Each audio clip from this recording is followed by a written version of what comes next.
저는 여러분과 함께 일견명백하듯하면서도 가장 위험한 오해의 소지가 있는 개념을 분석할 생각입니다. 인간 사회의 형태들은 매우 다채롭습니다. 중국, 이집트, 고대 바빌로니아처럼 밀집된 인구 집단의 형태, 헤브라이 사람들이나 아랍인들과 같은 부족의 형태, 아테네와 스파르타와 같은 도시국가의 형태, 카롤링거 왕조처럼 다양한 지방들을 합병한 상태, 조국은 없고 종교적인 유대로 지탱했던 유대 교도들과 조로아스터 교도들의 공동체 형태, 프랑스, 영국, 그리고 대부분의 근대의 유럽 자치국가와 같은 민족 국가 형태, 스위스나 미국 같은 연방 형태, 게르만 사람들의 다양한 분파, 슬라브 사람들의 서로 다른 분파들처럼 인종이나 혹은 그보단 오히려 언어를 통해 맺어진 동족적인 국가 형태 집단들의 양상은 모두 현재 존재하고 있거나 과거에 존재했던 것인데 우리는 별다른 지장이 없는 한 그것들을 혼동하지 않을 것입니다. 프랑스 대혁명기의 사람들은 스파르타와 로마처럼 독립된 작은 도시의 제도들을 3, 4천만의 주민을 거느린 거대한 민족국가에 조력시킬 수 있다고 믿었습니다. 오늘날 우리는 더 큰 실수를 범하고 있습니다. 이를테면 종족을 민족과 혼동하고 있으며 종족 집단이나 오히려 언어 집단에다 실제로 존재하는 민족 집단과 비슷한 절대적인 지위를 부여하고 있습니다. 처음에 단어의 의미에 대해 아주 사소한 혼동을 한 것이 결국에 가서는 가장 치명적인 오류를 유발할 수도 있는 이 어려운 문제에 대해 몇 가지를 정확히 해둡시다. 우리가 하려는 작업은 미묘한 것입니다. 생체 해부학이나 다름없는 것이죠. 우리는 죽은 자들을 다루는 것과 같은 방식으로 산자들을 다루게 될 것이고 거기에다 냉정함과 절대적인 공평성을 더하게 될 것입니다. 로마 제국이 몰락한 이래로, 더 구체적으로는 샤를마뉴의 제국이 붕괴한 이래로 서유럽은 민족국가로 분열되어 있는 것처럼 보입니다. 그 가운데 몇몇 국가는 그다지 오래 지속되지는 못했지만 어떤 특정한 시기에 다른 민족 국가들의 패권을 행사하고자 애를 썼습니다. 카를 5세, 루이 14세, 나폴레옹 1세가 이루지 못했던 이 작업은 어쩌면 미래의 그 누구도 이룩할 수 없을 것입니다. 새로운 로마 제국 혹은 새로운 샤를마뉴 제국의 수립은 실현될 수 없는 것이 되었습니다. 유럽은 너무나도 크게 분할되어 있습니다. 그리하여 보편적인 지배를 꾀하는 민족 국가가 있다면 그 야망에 찬 국가를 그들의 자연적인 국경 안에 다시 들어가게 하기 위해 나머지 국가들은 재빠르게 동맹할 것입니다. 그리고는 일종의 균형 상태가 오랫동안 확립되겠죠. 프랑스, 영국, 독일, 러시아는 비록 모험을 무릅쓸지언정 몇 년 후에도 역사적 독립성을 지닌 장기판의 기본적인 말들일 것입니다. 그들이 차지하고 있는 장기판의 칸들은 끊임없이 중요성과 크기가 변하긴 하겠으나 결코 완벽하게 뒤섞이진 않을 것입니다. 이와 같은 식으로 이해되는 민족국가라는 개념은 역사에서 매우 새로운 무엇입니다. 고대는 민족국가라는 것을 겪지 않았습니다. 이집트, 중국, 고대 바빌로니아는 결코 민족국가가 아니었습니다. 그것은 태양의 아들이나 천자가 이끄는 무리들이었습니다. 중국 시민이라는 것이 존재하지 않았던 것과 마찬가지로 이집트 시민이라는 것도 없었습니다. 고대에는 공화정과 도시왕정, 지역 공화정들의 연방 제국들이 있었습니다. 그것은 우리가 이해하는 의미에서의 민족국가는 전혀 아니었습니다. 아테네, 스파르타, 시돈과 티르 등은 견탄할 만큼 애호심이 충만했던 소규모의 요충지들이긴 하지만 상대적으로 제한된 영토를 지닌 도시국가들이었습니다. 갈리아, 스페인, 이탈리아 등은 종종 서로 동맹을 맺긴 했으나 로마 제국에 흡수되기 전에는 중앙 집권적인 제도나 왕조가 없는 중소부족들의 집단이었습니다. 아시리아 제국, 페르시아 제국, 알렉산드로스 대왕의 제국도 조국의 체계를 가지고 있지는 않았습니다. 아시리아 제국에는 애국자라는 것이 결코 존재하지 않았습니다. 페르시아 제국은 방대한 봉건 체제였을 뿐이죠. 어떠한 민족 국가도 자신들의 기원을 알렉산드로스의 대대적인 모험과 결부시키고 있긴 않지만 그럼에도 불구하고 알렉산드로스의 모험은 문명사 전체에서 풍부한 결과를 낳았습니다. 로마 제국의 경우는 하나의 조국이라는 형태에 매우 근접해 있었습니다. 정전이라는 거대한 혜택의 대가였던 로마의 지배는 처음에는 상당히 엄격했지만 곧 사랑을 받았습니다. 그것은 질서, 평화, 그리고 문명과 동의어인 거대한 조합이었습니다. 제국의 말년에는 상류층 인물들, 견식 있는 주교들, 지식 계급들에서 야만의 위협적인 혼돈 상태와 반대되는 의미인 로마의 평화라는 진정한 감정을 찾아볼 수 있었습니다. 하지만 현재의 프랑스보다 12배나 더 큰 제국이 현대적 의미에서 하나의 국가를 형성할 수는 없었겠죠. 결국 동로마, 서로마로 분열되는 것은 불가피한 일이었습니다. 3세기에 있었던 갈리아 제국의 시도는 성공하지 못했습니다. 이후에 민족의 존재에 기반을 제공했던 원칙을 세계에 도입했던 것은 바로 게르만족의 대이동이었습니다. 게르만족들이 5세기에 대이동을 시작한 이후부터 10세기 노르만족들이 마지막 정복에 이르기까지 사실 게르만인들이 한 일이 무엇입니까? 그들 인종의 핵심이 변한 것은 별로 없지만 그들은 옛 서로마 제국의 상당 부분에 정복자들의 이름을 딴 왕조들과 군사 귀족을 심어 놓았습니다. 거기에서부터 프랑스, 부르군트, 롬바르드 등이 그리고 나중에는 노르망디까지 나온 것입니다. 프랑크 제국이 재빠르게 패권을 차지해 한순간 서양은 다시 통일되었습니다. 그렇지만 이 제국은 9세기 중반경에 복구할 수 없을 정도로 붕괴되고 말았습니다. 원칙적으로 베르덴 조약은 계속되는 분열의 길을 제시한 셈이었습니다. 그때부터 프랑스, 독일, 영국, 이탈리아, 스페인은 때로는 우회적인 길을 통하여 또한 수많은 모험을 겪으면서 바로 오늘날 우리가 그 개화를 목격하고 있는 완전한 민족적 실체를 향해 나아가고 있는 것입니다. 결국 이 다양한 국가들을 특징 짓는 것은 무엇입니까?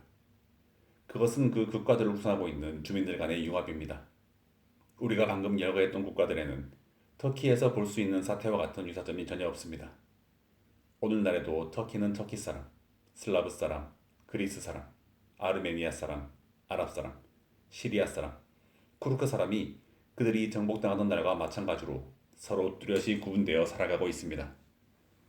본질적으로 이 두 가지 상황이 그러한 결과를 낳는 데 기여했습니다.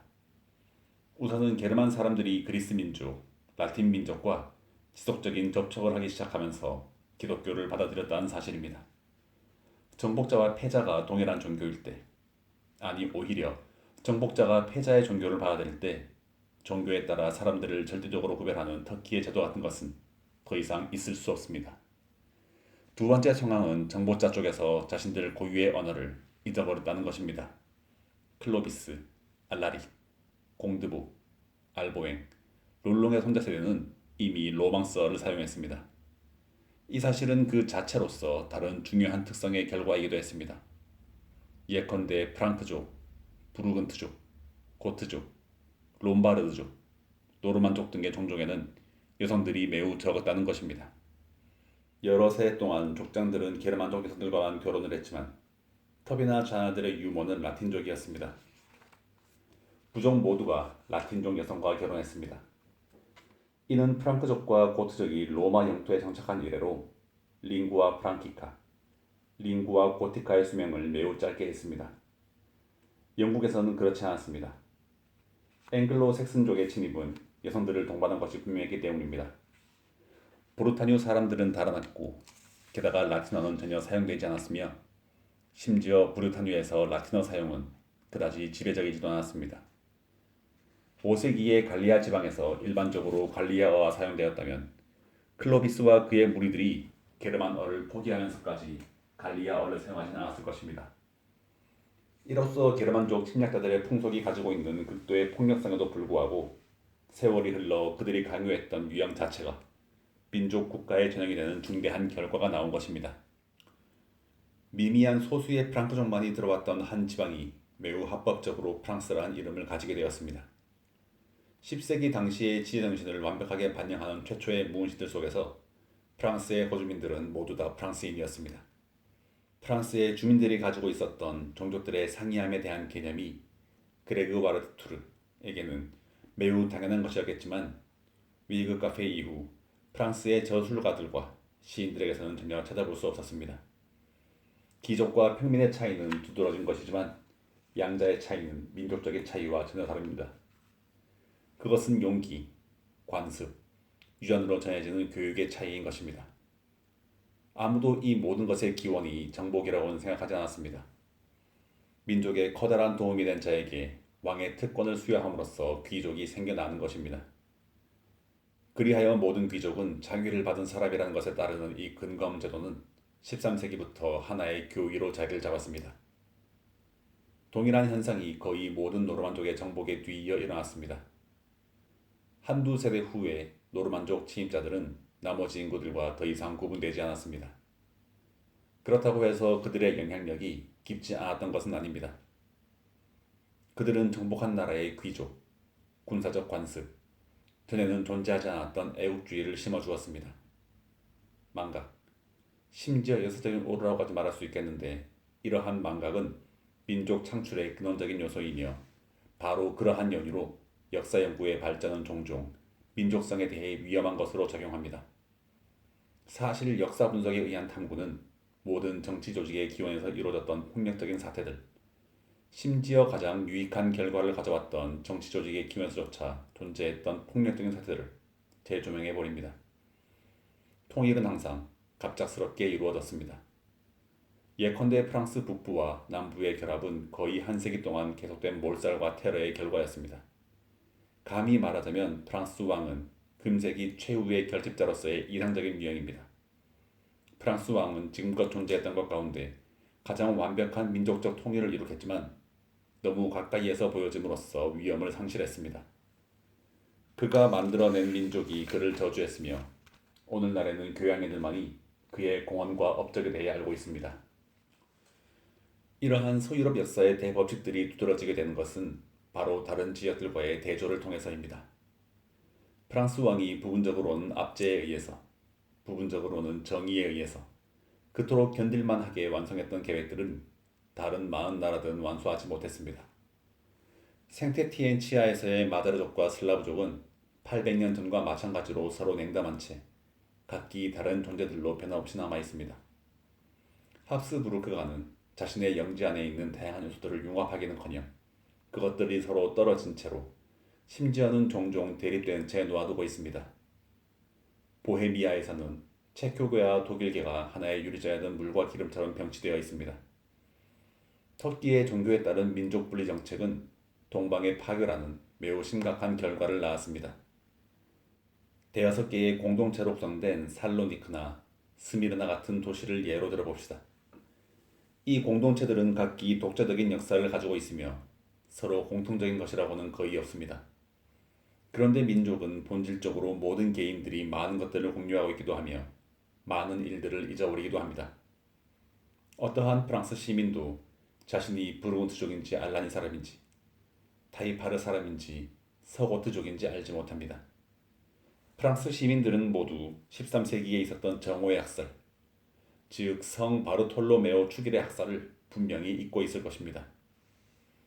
프랑크족에서 기원한다는 증거를 제공할 수 있는 가문은 프랑스 전체에서 10개도 채 안 되며 게다가 그러한 증거는 계부학자들의 이론 체계를 무너뜨릴 수도 있는 알려지지 않은 수많은 결합의 결과로 이루어진 것으로서 본질적으로 불충분한 증거일 것입니다. 그러므로 현대의 민족은 한쪽 방향으로 모아지는 일련의 사건들에 의해 야기된 역사적 결과물입니다. 통일은 때로 프랑스의 경우처럼 한 왕조에 의해 실현되기도 하고 네덜란드, 스위스, 벨기에의 경우처럼 주들의 직접적인 의지에 의해 실현되기도 합니다. 때로는 봉건 제도의 변덕에 대해 뒤늦게 승리를 거둔 이탈리아와 독일의 경우처럼 사회의 전체적인 분위기에 의해서 통일되기도 합니다. 언제나 심오한 존재의 이유가 이들의 형성을 주재했습니다. 마찬가지의 경우에 있어서 전혀 예기치 않았던 놀라움을 통하여 원칙들이 나타났습니다. 오늘날 우리는 패배에 의해 통일된 이탈리아를 그리고 승리에 의해 붕괴된 터키를 보았습니다. 매번의 패배가 이탈리아의 문제를 진전시켰으며 매번의 승리가 터키를 파멸시켰습니다. 그 이유는 이탈리아는 하나의 민족이지만 터키는 소아시아 이외의 지역에서는 그렇지 않았기 때문입니다. 프랑스 대혁명을 통해 하나의 민족이 그 자체로 존재한다는 것을 선포했다는 것은 프랑스로서는 영광입니다. 우리 프랑스를 모방한 것을 나쁘게 생각해서는 안 됩니다. 민족의 원칙은 우리의 것입니다. 하지만 민족이란 대체 무엇입니까? 어째서 하노버 왕조나 팔로마 대공국은 한민족이 아닌 반면 네덜란드는 하나의 민족입니까? 프랑스는 어떻게 민족을 창출했던 원칙이 사라졌을 때에도 끈질기게 하나의 민족이기를 고수했습니까? 어째서 스위스는 세 개의 언어, 두 개의 종교, 선어 인종으로 구성되어 있으면서도 하나의 민족이라고 할 수 있단 말입니까? 일례로 토스카나는 매우 동질적인데에도 하나의 민족이 아닙니다. 왜 오스트리아는 하나의 국가일 뿐 하나의 민족은 아닙니까? 민족성의 원칙은 인종의 원칙과 어떤 점에서 다른 것입니까? 이것이 바로 사려 깊은 정신의 소유자가 스스로를 납득시키기 위해 주목해서 살펴보고자 하는 사항들입니다. 새 상사가 결코 이러한 종류의 추론으로 해결되진 않겠지만, 그러나 현실적인 사람들은 이 문제에 몇 가지 근거가 제시되기를, 그리고 피상적인 사고들이 서로 얽혀있는 혼란을 해결하기를 원하고 있습니다. 몇몇 정치 이론가들에 따르면 우선 민족은 하나의 왕조입니다. 일단 받아들여졌다가 민중 대다수에 의해 잊혀지는 정복으로 대변되는 왕조를 말하는 것입니다. 제가 앞에서 언급했던 정치에 따르면 하나의 왕조, 전쟁, 결혼, 동맹 등에 의해 실현된 주들의 집합이라는 것은 주를 만들어낸 왕조와 더불어 종식됩니다. 근대적인 민족이 대부분 봉건적인 기원을 가지고 있는 한 가문에 의해 이루어졌고, 그 가문은 토지와 더불어 혼인 관계를 맺었으며 그것이 일종의 중앙 집권의 핵심이었다는 것은 분명한 사실입니다. 1789년의 프랑스 국경선은 결코 자연적인 것이 아니었으며 그렇다고 해서 필연적인 것도 아니었습니다. 베르댕 조약을 통해 이루어진 협소한 땅에다 카페 왕조가 확장시켰던 넓은 지역은 분명히 이 가문의 사적인 획득물이었습니다. 병합이 이루어졌을 당시 사람들은 자연적인 국경에 대한 생각은 물론이고 민족의 권리나 주의 의지에 대해서는 전혀 생각하지 못했습니다. 잉글랜드, 아일랜드, 스코틀랜드의 결함 역시 왕조의 일이었습니다. 이탈리아가 그토록 오랫동안 하나의 민족이 되는데 시간이 걸렸던 까닭은 세력을 떨치던 수많은 지배 가문들 가운데에서 그 어떠한 가문도 금세기 이전에는 통일의 중심 역할을 하지 못했기 때문입니다. 묘하게도 왕가의 칭호를 얻은 것은 관신이 이탈리아에 속하는 곳이라 할 수 있는 세상에 거의 알려지지도 않았던 사르데나 섬에서였습니다. 하지만 과감한 결단력을 가진 행동을 통하여 새롭게 창조된 네덜란드도 오렌지가와 긴밀한 혼인관계를 맺었으며 이 결합이 위태로워지게 되는 날에는 매우 큰 위협을 겪을 것입니다.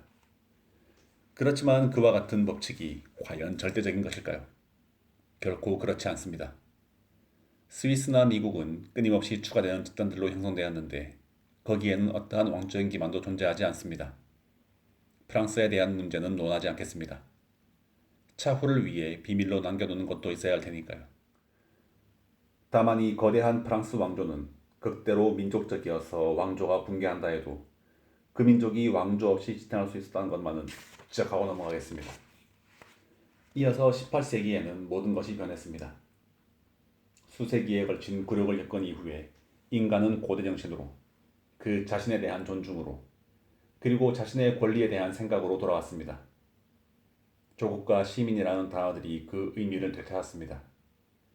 그리하여 역사 속에서 행해진 것 가운데 가장 과감한 작업, 예컨대 생리학에서 두뇌와 심장을 제거한 신체가 원래의 자신으로 살아가게 하려는 시도에 비견할 만한 엄청난 일을 완수할 수 있었습니다. 그러므로 하나의 민족은 왕조라는 원칙 없이도 존재할 수 있으며 심지어는 왕조에 의해 형성되었던 민족들도 왕조 때문에 존재를 멈추는 일 없이 그 왕조와 분리될 수도 있다는 것을 인정해야만 합니다. 군주들의 권리만을 고려하는 고리타분한 원칙은 이제 유지될 수 없을 것입니다. 왕조적 권리 이외에도 민족적 권리가 존재하기 때문입니다. 이 민족적 권리는 어떠한 기준에서 형성되는 것일까요? 그것을 식별하는 표식은 무엇일까요? 과연 어떠한 명백한 사태가 그러한 민족적 원칙이 생겨나게 한 것일까요? 첫 번째로 많은 사람들이 종족에서 유래하는 것이라고 확신합니다. 군주들의 결혼, 외교관들의 회의 등 봉건 제도에서 기인하는 인위적인 구분들은 시대에 뒤진 것으로 더 이상 통용되지 않습니다. 보존된 채 확고하게 남아있는 것은 바로 그 구성원들의 종족이며 그것이 하나의 권리와 정당성을 구사하고 있다는 것이죠. 예컨대 지금 제가 설명하고 있는 이론에 따르면 게르만 집단은 게르만 문화권에서 흩어진 구성원들을 다시 취할 권리가 있으며 이는 심지어 그 구성원들이 서로의 결합을 요구하지 않을 때에도 그렇습니다. 그러한 지방들에 대한 게르만 문화권의 권리는 이 지방에 실제로 살고 있는 주민들의 권리보다 훨씬 더 강하다는 것입니다. 이렇게 하여 왕권 신수설을 내세웠던 왕들의 권리와 유사한 일종의 원초적이며 가장 중요한 권리가 창출되었습니다. 민족의 원칙을 종족 원칙으로 바꾼 것이죠. 이것이야말로 오류이며 이러한 오류가 지배되게 된다면 유럽의 문명은 사라지고 말 것입니다. 민족의 원칙이 옳고 정당한 만큼 종족들의 기본적인 권리에 대한 원칙은 편협하며 진정한 진보를 위해서도 상당히 위험한 것입니다. 고대 부족과 도시국가에서 종족이 대단히 중요한 것이었음을 우리는 알고 있습니다. 고대 부족과 도시국가는 가족이 확장된 형태에 지나지 않았으니까요. 스파르타와 아테네 등에서는 모든 시민들이 비교적 가까운 촌수의 친척 관계에 있었습니다. 선택받은 이스라엘 종족도 마찬가지였으며 아랍의 부족들에서는 아직도 그러합니다. 아테네, 스파르타, 이스라엘의 부족들에서 로마 제국으로 화제를 옮겨봅시다. 상황은 완전히 달라집니다. 처음에는 폭력에 의해 이루어지고 이어서 이해관계에 의해 유지가 된 전혀 다른 도시들과 지방들이 거대하게 응집되어 이루어진 로마 제국은 종족이라는 개념에 치명적인 일격을 날립니다. 보편적이고 절대적인 성격을 가진 기독교가 동일한 의미를 가지고 더 효과적으로 작용하고 있는 것입니다. 기독교는 로마 제국과 긴밀한 동맹을 맺었으며 보편성과 절대성이라는 두 가지 비할 데 없이 훌륭한 통합의 동인들의 효과 덕분에 종족적 요인은 수세기 동안 세속정부에서 제외되어 있었습니다. 야만족들의 침입은 외관상으로 보이는 것과는 달리 여기에서 한 걸음 더 나아갔습니다. 야만족 왕국들의 분열은 종족적인 것과는 무관하게 침략자의 힘이나 변덕으로 이루어졌습니다. 그들은 자신이 지배하게 될 사람들이 종족이 어떤지를 전혀 고려하지 않았습니다. 샤를마뉴는 로마가 이미 행했던 것을 그의 방식대로 다시 행했습니다. 즉 가장 다양한 종족들로 구성된 단 하나의 제국을 건설한 것입니다. 베르덴 조약의 체결자들은 북쪽에서 남쪽으로 두 개의 굵은 경계선을 그으면서 그 선 오른편 혹은 왼편에 사는 사람들의 종족이 무엇인지에 대해서는 전혀 관심을 두지 않았습니다. 중세 이후에 국경선에서 일어난 움직임들 또한 종족적 경향과는 전혀 상관이 없는 것들이었습니다. 카페 왕조가 계속되는 정치가 프랑스라는 이름하에 옛 갈리가 영토들을 대충 끌어모은 데 성공했다 하더라도 그것은 이 지역들이 동족들과 다시 합류하고자 하는 경향을 가지고 있었기 때문은 아닙니다.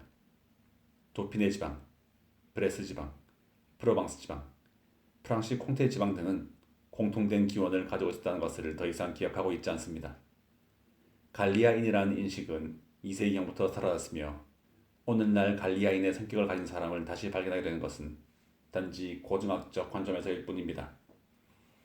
그러므로 종족적인 고려는 근대 민족 국가들을 구성함에 있어서 상관이 없습니다. 프랑스는 켈트족이기도 하고 이베리아족이기도 하며 게르만족이기도 합니다. 독일은 게르만족이기도 하고 켈트족이기도 하며 슬라브족이기도 합니다. 이탈리아는 종족 분류가 가장 어려운 나라입니다.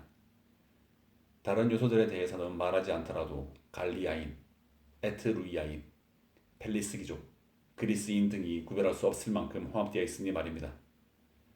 영국의 여러 섬들은 대체로 켈트족과 게르만족의 피가 혼합되어 있음을 보여주고 있는데 비율을 명확하게 밝히기는 매우 어렵습니다. 결국 진실은 순수한 종족이란 존재하지 않으며 종족적인 분석의 정치에 근거를 두는 것은 공상의 기초를 두는 것과 마찬가지라는 것입니다. 가장 우수한 나라들이라고 하는 영국, 프랑스, 이탈리아 등의 혈통이 가장 복잡하게 뒤섞여 있는 나라들입니다. 이 점에서 독일은 예외일까요? 독일은 순수한 게르만족의 나라일까요? 착각입니다. 독일의 남쪽 지역 전부가 갈리아족의 지세였고 엘베 강에서부터 동쪽 지역은 전부 슬라브족의 세력권이었습니다. 그렇다면 사람들이 실제로 순수한 종족만들이 살고 있다고 주장하는 이 지역은 사실상 그러할까요? 여기에서 개념을 명확하게 함으로써 오해의 소지를 막는 것이 가장 중요한 여러 문제 가운데 한 가지에 대해서 언급하겠습니다. 종족에 대한 논의는 끝이 없는데 그 이유는 종족이라는 단어가 문헌학자, 역사가와 생리학자, 인류학자에 의해서 전혀 다른 의미로 파악되고 있기 때문입니다. 인류학자에게 종족은 동물학에서와 동일한 의미를 가지고 있습니다. 즉, 피에 의한 친척관계, 실세의 후손을 가리키는 것입니다. 그런데 언어와 역사에 대한 연구는 종족을 생리학과 동일하게 분류하지 않습니다. 단두의 인간형이나 장두인 인간형이라는 표현들은 역사에서나 문헌 연구에서는 사용되지 않습니다. 이리아족의 언어와 규율을 만들어낸 인간 집단 안에는 두개골이 짧은 사람과 긴 사람이 이미 있습니다. 세모족이라는 언어와 체제를 만들어냈던 원시 집단이 있었다는 것에 대해서도 말해야만 합니다. 달리 말하면 인류의 동물학적 기원들은 문화, 문명, 언어의 기원들보다 훨씬 앞섰다는 것입니다. 원시 아리아족 집단, 원시 세모족 집단, 원시 우랄알타이어족 집단이 생리학적 일체성을 가지고 있지 않다는 것입니다. 이 집단들은 어느 특정한 시기, 1만 5천 년 전이나 혹은 2만 년이라고 해둡시다. 이러한 어느 특정한 시기에 형성된 역사적인 현상이며 반면에 인류의 동물학적 기원은 셀 수도 없는 암흑 속에 묻혀 있습니다. 문헌학적으로나 역사적으로나 게르만족이라 부르는 것이 인류의 종안에서 아주 뚜렷이 구분될 수 있는 집단임은 분명합니다. 그러나 그것이 인류학적 의미에서 보았을 때 하나의 혈족일까요? 전혀 그렇지 않습니다. 역사에서 게르만족이라는 개체는 고작 기원전 몇 세기에서야 출현할 뿐입니다. 언뜻 보아 게르만인은 이 시기에 영토를 벗어나지 않고 있습니다. 이전에는 게르만인의 대사수가 스키티니아인들과 뚜렷이 구분되지 않는 슬라브인들과 섞여 있었으며 자신들의 독자적인 개체성을 가지고 있지도 않았습니다. 영국은 그야말로 인류 전체로 보아서 하나의 유형입니다. 그런데 우리가 매우 부적당하게 앵글로색슨족이라고 부르는 인종의 유형은 카이사르 시대의 브류탄 유인도 아니고 헨지스티의 앵글로색슨도 아니며 쿠누티의 덴마크 사람도 정보강 기욤의 노르망디인도 아닙니다. 앵글로색슨족은 이 모든 것의 결과인 것입니다. 프랑스인은 갈리아인도, 프랑크족도, 부르근트족도 아닙니다. 그것은 프랑스 왕의 주재하에 가장 다양한 요소들을 함께 발효시켰던 일종의 커다란 가마솥에서 나온 것입니다. 저지나 게르네지에 사는 거주민의 기원은 그들과 이웃하고 있는 노르망디 사람들과 결코 다르지 않습니다. 11세기에는 가장 통찰력이 있는 시각조차 해협 양편의 경미한 차이점을 제대로 파악하지 못했습니다. 이 섬들이 별다른 관심을 끌지 못했기 때문에 필리프 오기스트는 이 섬들을 노르망디 지방의 나머지 부분들과 함께 기속시키지 않았습니다. 거의 700년 전부터 서로 분리된 채 양쪽 지역 사람들은 서로 간에 일적이 되었을 뿐만이 아니라 완전히 달라지게 되었습니다. 그러므로 우리 역사가들이 이해하는 바의 종족은 형성되기도 하고 모습이 바뀌기도 하는 그러한 것입니다. 종족에 대한 연구는 인류 역사에 관심을 갖는 학자들에게는 기본적인 것입니다. 그것은 정치에 적용되는 것이 아닙니다. 유럽의 지도를 형성시키는 본능적 의식은 종족을 고려하는 것이 아니며 유럽의 중요한 민족들은 본질적으로 혼혈 민족입니다. 그러므로 처음에는 종족이라는 것이 중요했지만 그 중요성은 계속해서 약화될 것입니다.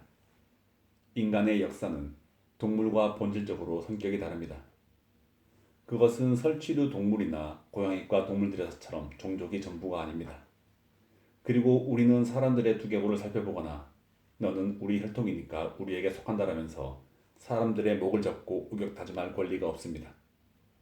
인류학적인 특성 외에서도 모든 사람들에게 이성, 정의, 진실, 미 등은 동일한 것입니다.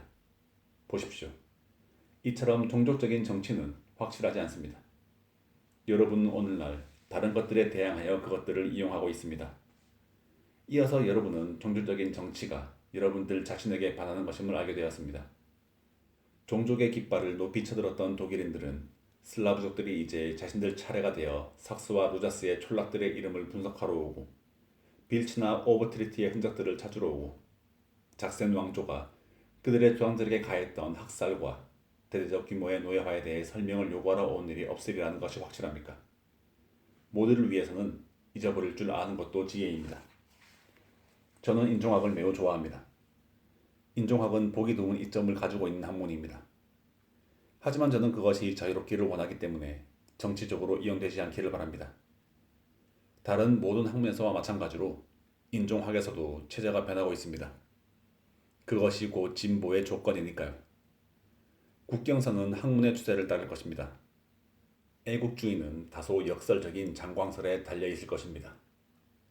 어떤 애국자는 당신은 오해하고 계십니다. 당신은 이러이러한 이유로 당신의 피를 흘리셨죠. 당신은 스스로 켈트족이라고 믿고 계시겠지만 사실은 그렇지 않습니다. 당신은 게르만족입니다. 라는 말을 듣게 될 수도 있습니다. 그러고 나서 10년 후에는 당신이 슬라브족이라고 말할지도 모릅니다. 학문을 왜곡하지 않기 위해서 그렇게 많은 이해관계가 얽혀있는 이 문제들에 대해서 인종학이 어떤 견해를 제시하지 않도록 합시다. 만일 인종학이 외교에 필요한 뉴스들을 제공하는 임무를 맡긴다면 인종학은 수차례 남의 환심을 사려는 현행범으로 잡히고 말 것이 분명합니다. 인종학은 더 나은 일을 해야 합니다. 인종학에 대해서는 오로지 진리만을 요구합시다. 둘째로, 우리가 종족에 대하여 방금 말한 것을 언어에 대해서도 말해야만 합니다. 언어는 강요하지 않고도 화합을 이끌어냅니다. 미국과 영국, 스페인계 아메리카와 스페인은 같은 언어를 사용하지만 하나의 민족을 형성하고 있지는 않습니다. 반면 스위스는 서너 개의 언어로 사고하는 서로 다른 집단들의 합의에 의해 이루어져 있지만 하나의 민족을 잘 형성하고 있습니다. 인간에게는 언어를 초월하는 무언가가 있는데 그것이 바로 의지입니다. 다양한 방언들에도 불구하고 하나로 통일되고자 하는 스위스의 의지는 종종 굴욕적인 사건들에 의해서 얻은 유사성과 훨씬 중요합니다. 프랑스가 명확하게 여겨야 할 한 가지 사실은 강제적인 수단에 의해서 언어의 통일성을 획득하고자 애쓰지 않았다는 점입니다. 서로 다른 언어를 사용하는 사람들은 동일한 감정과 사고를 갖거나 동일한 것을 좋아할 수 없을까요? 우리는 방금 전에 국제 정치가 인종학에 의존할 경우 발생하는 불리한 점에 대해 말한 바 있습니다. 비교 문헌학에 의존하는 것도 마찬가지입니다. 이 흥미로운 학문들에서 이루어지는 토의가 전적으로 자유로울 수 있도록 내버려 둡시다. 그 토의들을 공평함을 소리치는 것들에 연루시키지 맙시다. 사람들이 언어에 부여하는 정치적인 중요성은 언어를 종족의 표식으로 간주한 데에서 온 것입니다. 하지만 이 또한 잘못입니다. 프로이센에서는 독일어만 통용되고 있지만 불과 몇 세기 전만 해도 슬라브어가 사용되었습니다. 웨일즈는 영어를 사용했고 갈리아와 스페인은 알브라 롱그의 원시적 방언을 사용했으며 이집트는 아랍어를 사용했습니다. 이러한 예들은 수없이 많습니다. 심지어 기원에 있어서도 언어의 유사성이 종족의 유사성을 초래하진 않았습니다. 원시 아리안족이나 원시 세머족을 예로 들어봅시다. 그들이 부리던 노예들은 주인과 동일한 언어를 사용했습니다. 그런데 노예는 주인과 서로 다른 종족인 경우가 흔했습니다. 다시 말해 이 인도 유럽어족, 세머족, 그리고 그 밖의 언어적 구분은 비교 문헌학의 연구로 만들어진 것인데 이러한 구분은 인류학적 구분과 일치하지 않는다는 것입니다. 언어는 역사적인 부산물로 그 언어를 사용하는 사람들의 혈통에 대해서는 말해주는 것이 거의 없습니다. 그리고 어쨌든 언어라는 것이 우리가 영원토록 함께할 집단을 결정하는 문제에 있어서 영원토록 인간의 자유를 속박할 수는 없을 것입니다. 언어에 대한 이와 같은 편협한 생각은 종족에 대해 지나친 주목과 마찬가지로 위험성과 약점을 가지고 있습니다. 언어에 대한 생각에 과장된 표현을 불어넣을 때 그것은 우리를 민족적인 것으로 간주되는 한정된 문화 안에 갇혀버리게 합니다. 즉 우리는 언어의 한계를 정하고 좁은 곳에 우리를 가두는 셈입니다. 사람들은 동포들과의 비밀 집회에 틀어박히기 위해서 인류라는 거대한 들판에서 호흡하던 야외를 떠나는 것입니다. 정신을 위해서는 이보다 더 나쁜 것이 없으며 문명을 위해서는 이보다 더 유감스러운 일이 없습니다. 이러저러한 언어 안에 몰아넣기 전에, 이러저러한 인종의 구성원이 되기 전에, 이러이러한 문화의 지지자이기 전에 인간은 무엇보다도 우선 합리적이고 도덕적인 존재라는 기본적인 원칙을 포기하지 맙시다. 프랑스 문화, 독일 문화, 이탈리아 문화 이전에 인류의 문화가 있는 것입니다. 르네상스 시대의 위대한 사람들을 생각해 봅시다. 그들은 프랑스 사람도, 이탈리아 사람도, 독일 사람도 아니었습니다. 그들은 고대와의 교류에 의해서 인류 정신의 진정한 교육의 비밀을 발견했으며 거기에 몸과 마음을 바쳤습니다. 그 얼마나 잘한 일인지요. 셋째로 종교 또한 근대 민족의 확립에 충분한 기반을 제공한 것일 수 없습니다. 원래 종교는 사회적 집단의 존재 자체에 집착하는 것이었습니다. 사회적 집단은 가정이 확정된 것이었습니다. 종교나 의식들은 가정의 의례였습니다. 아테네의 종교는 아테네 자체, 그들 신비로운 창시자들, 법령들, 관습들을 숭배하는 것이었습니다. 그것은 어떠한 종교적 신학을 내포하는 것이 절대 아니었습니다. 이 종교는 말 그대로 국가적 종교였고 실행하기를 거부한다면 아테네인이 아니었습니다. 그것은 사실 의인화된 아크로폴리스의 예식이었습니다. 아글로리의 제단에 맹세하는 것은 바로 조국을 위해 몸을 바치겠다는 선서를 하는 것이었습니다. 이 종교는 우리가 군복무를 위해 제비뽑기를 하거나 국가에 대한 의례를 행하는 것과 마찬가지였습니다. 종교 예식에 참석하기를 거부하는 것은 현대사회에서 군복무를 거부하는 것에 상응하는 것이고, 즉 아테네인이 아니라는 것을 선언하는 것과 다름이 없는 것이었습니다. 한편으로 볼 때 그러한 의식이 아테네인이 아니었던 사람들에게는 아무 의미가 없는 것들이었음은 명백합니다. 그러므로 외국인들에게 그 예식을 받아들이라고 강요하는 일은 결코 없었습니다. 예컨대 아테네의 노예들은 종교 의례를 지키지 않아도 되었습니다. 중세의 몇몇 작은 공화국들에서도 마찬가지였습니다. 만일 성 마르코를 걸고 맹세하지 않는다면 훌륭한 베네치아인이 아니라고 할 수 있습니다. 또한 성 안드레를 전국의 모든 다른 성자들 위에 놓지 않는다면 그들은 훌륭한 아말피 사람이 아니었습니다. 이들 작은 집단에서는 차후에 종교적 박해나 혹은 참주로 간주되었던 것이 정당했으며 우리들이 가정의 본명 침례를 축하하는 것과 새해 첫날에 그에게 새해 문안을 하는 것 정도의 중요성을 가지고 있었을 뿐입니다. 스파르타나 아테네에서 중요하게 생각되었던 것이 알렉산드로 대왕의 정복에서 벗어난 왕국에서는 전혀 그렇지 않았습니다. 특히 로마 제국에서는 그러한 양상이 더욱더 심해서 말할 필요도 없을 정도였습니다. 동방을 올림포스 산에 주피터의 예식에 합류시키기 위해 안티오코스 에피파네스가 행했던 종교적 박해와 이른바 국가적인 종교로 일컬어지는 것을 계속 유지하기 위하여 로마 제국이 행했던 박해는 하나의 실수이자 죄악이며 그야말로 몰상식한 행동입니다. 우리 시대에 와서는 상황이 더할 나위 없이 명백해졌습니다. 이제는 더 이상 통일된 방식의 신자 대중이란 존재하지 않습니다. 각자 나름대로 믿고 종교 의식을 행하며 자신이 원하는 대로 하는 것이죠. 이제 더 이상 국가 차원의 종교는 존재하지 않습니다. 우리는 각기 가톨릭, 개신교, 유대교 신자이지만 그 어떤 종교의식도 행하지 않으면서 각기 프랑스인, 영국인, 독일인이 될 수 있습니다. 이제 종교는 개인적인 것, 각자의 양심에 관계되는 것이 되었습니다.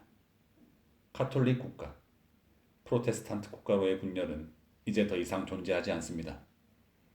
52년 전의 종교가 각자의 양심에서 대단한 중요성을 지닌 채 벨기에를 형성하는 데 상당히 중요한 요소로 작용했습니다.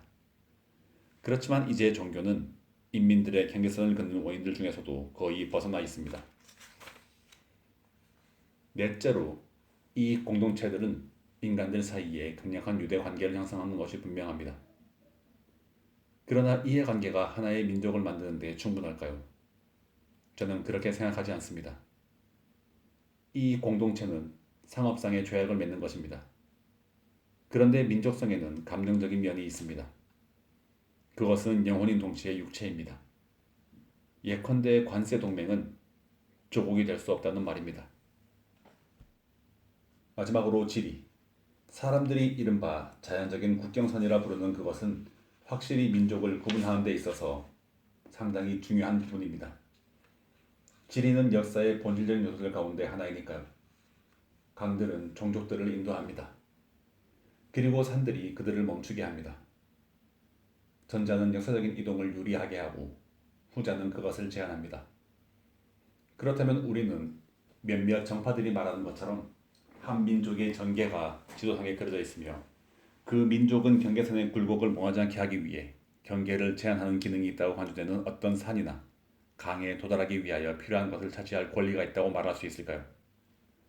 그보다 더 독단적이고 치명적인 이론은 없을 것 같습니다. 사람들은 그러한 이론으로 모든 폭력을 정당화합니다. 그런데 우선 이 자연적인 국경선들이라 일컬어지는 것들을 형성하는 것은 산들입니까? 아니면 강들입니까? 산이 분할 역할을 하고 있다는 것은 반박할 여지가 없지만 강은 오히려 결합시키는 역할을 합니다. 그리고 모든 산이 국가들을 분할할 수는 없습니다. 그들을 가르는 것은 어떤 것이며 그렇지 않은 것은 어떤 것입니까? 비아리치에서 토로니아까지 경계의 선적인 성격이 두드러지는 강하고는 하나도 없습니다. 만일 역사가 그렇게 하기를 원했다면 라인강만큼이나 루아르강, 센강, 웨즈강, 엘베강, 오데르강도 인간들의 의지인 기본권에 대해 그렇게도 방해되었던 자연적 국경선의 성격을 가졌을 것입니다. 사람들은 전략적인 이유에 대해 말하곤 합니다. 절대적인 것은 아무것도 없습니다. 참으로 많은 양보가 불가피하게 행해져야 했다는 것은 명백합니다. 하지만 이 양보들이 너무 멀리 가서는 안 됩니다. 모두가 자신들의 군사적인 편의를 요구하게 된다면 끝없는 전쟁이 있을 뿐입니다. 종족이 하나의 민족을 만드는 것이 아니었듯이 영토 또한 민족을 만들지 못합니다. 땅은 투쟁과 노동의 장인 토대를 제공합니다. 사람의 영혼을 제공하는 것입니다. 사람은 인민이라 불리는 이 신성한 것을 형성하는 데 있어서 필요한 모든 것입니다. 어떠한 소재도 결코 거기에서는 충분하지 않습니다. 민족은 토제라는 외형에 의해 결정된 집단이 아니라 역사의 깊은 분규의 결과로 생긴 정신적인 원칙이며 영적인 가족으로서의 집단입니다. 지금까지 우리는 그러한 정신적인 원칙을 창출해내기에 충분하지 않은 것들을 살펴보았습니다. 인종, 언어, 종교적 유대감, 이해관계, 지리, 군사적 필요성이 그것들이었죠.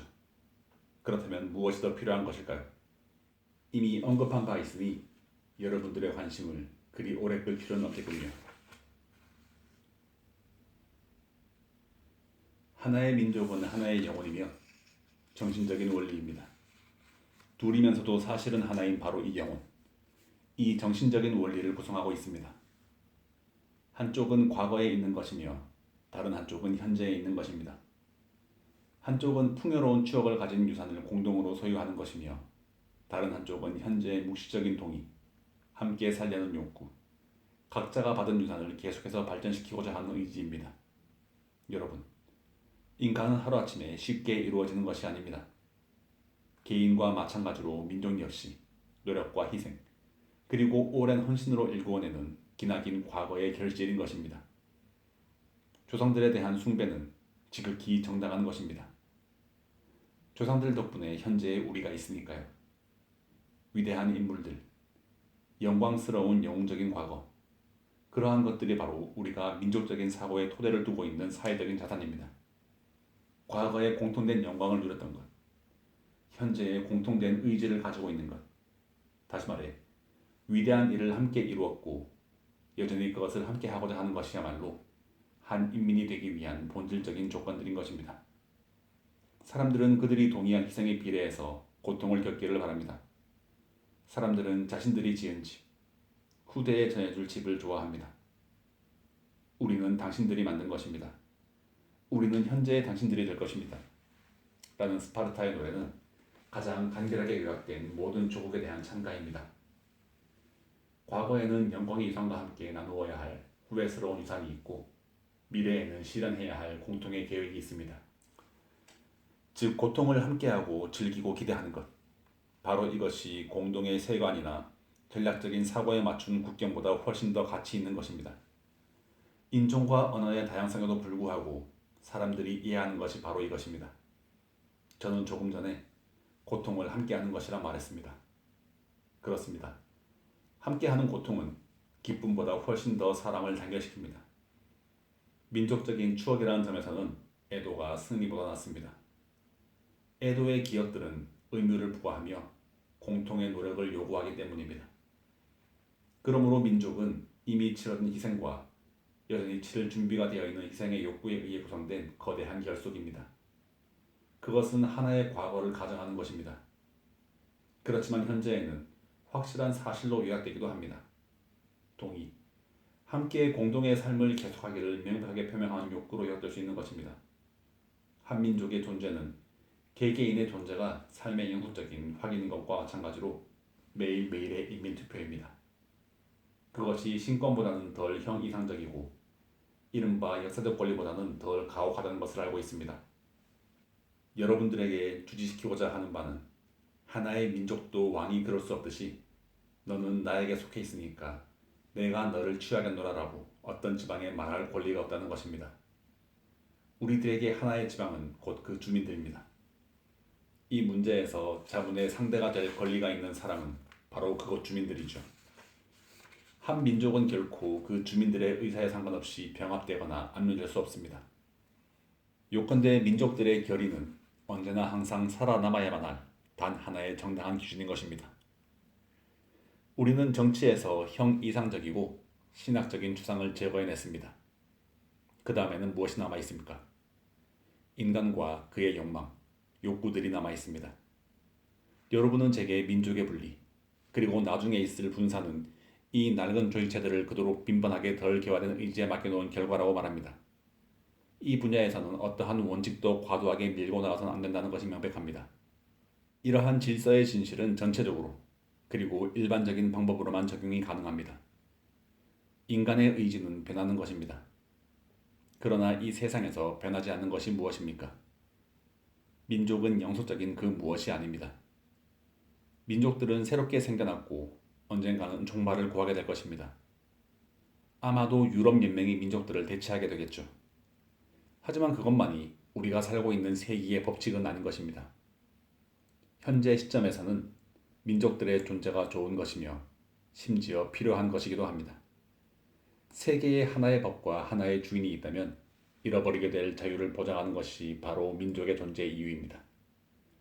종종 대립되기도 하는 다양한 기능들에 의해 민족들은 문명의 공통작업에 유용하게 작용됩니다. 요컨대 우리가 도달하게 되는 가장 고상한 이상적 현실인 인류의 이 위대한 교향곡에 모든 민족들이 하나씩을 가져오는 것이죠. 고립되어 있는 민족들은 약 한 부분만을 가져오게 될 겁니다. 어느 한 개인이 민족들에게서 찾아볼 수 없는 결점을 가지고 있거나 헛된 영광을 먹고 산다고 해봅시다. 너무나도 시기심이 많고 이기적이며 싸움을 좋아하거나 칼을 빼들지 않고는 단 한순간도 참을 수 없는 한 개인이 있다고 해봅시다. 그런 사람이야말로 인간 가운데에서 가장 비위에 거슬리는 사람일 것이라고 저는 종종 스스로에게 말하곤 합니다. 그러나 이 모든 세세한 불협화음은 전체 속으로 사라집니다. 가엾은 인류는 얼마나 고통스러운지요. 아직도 시련들이 인류 앞에 있습니다. 부디 지혜로운 영혼이 수많은 위협들로부터 인류의 앞날을 보호해 주기를. 여러분, 간단히 요약해 말씀드리겠습니다. 인간은 인종의 노예도, 언어의 노예도, 종교의 노예도, 강물의 흐름의 노예도, 산맥의 방향의 노예도 아닙니다. 인간들의 대결지, 건전한 정신과 뜨거운 심장이야말로 민족이라 부르는 도덕적 양심을 창출합니다. 이 도덕적 양심이 공동체를 위해서 개인을 버린 그 희생들을 바탕으로 하여 자신의 힘을 증명하는 한 그것은 정당하며 존재할 권리가 있습니다. 만일 국경선에서의 의심이 솟아나게 되면 다투고 있는 주민들에게 자문을 하십시오. 그들은 그 문제에 대한 의견을 가진 권리를 마땅히 가지고 있으니까요. 자, 그렇게 함으로써 우월한 원칙의 꼭대기에서 우리의 세속적인 생각에 동정을 보이는 이 실수투성이 무오르자들, 이 정치를 초월한 자들은 입가에 조소를 띠게 될 것입니다. 주민들에게 자문을 구하라고. 그 얼마나 순진한 생각이란 말인가. 그것이야말로 아이처럼 단순하고 유치한 방법으로 외교와 전쟁을 대체하기를 주장하는 프랑스의 보잘것없는 이념이야 라고 말하겠죠. 여러분, 기다립시다. 초월자들의 시대가 지나가도록 기다립시다. 강한 자들의 멸시를 감내하는 법을 배웁시다. 아마도 결실 없는 모색을 많이 한 후에야 사람들은 겸허한 해결책, 우리의 경험으로 검증된 해결책으로 돌아올 것입니다. 미래의 오른편에 서는 방법은 특정한 때에 시류에 뒤떨어진다는 평가를 인내하고 받아들일 줄 아는 자세입니다.